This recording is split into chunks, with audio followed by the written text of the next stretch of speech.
баласындай ұран ұстана отырып, елбасымыз тойлауымен басталған 1 наурыз, яғни алғыс айту күнімен баршаңызды шын жүректен құттықтаймыз. Елімізге баянды бақыт, отбасыларымызға татулық пен достық тілей отырып, сіздерге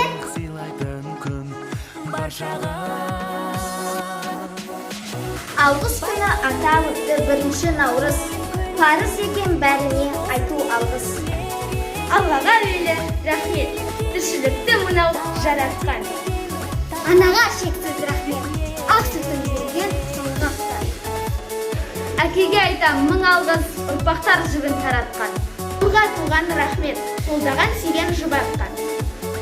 Ұстазға ұлы рахмет, білім нәрін сусындырған. Дос дегенің бауырыңа сырласың, қиын сәтте мұңдайды арсырласың. Шын достыққа тең келмейді еш нәрсе, алғыс айтып достық жырын жырлансың. Ұстазым сөзің асыл баға жетпес, ар сөзің мың жыл жүрсен дәмі кетпес.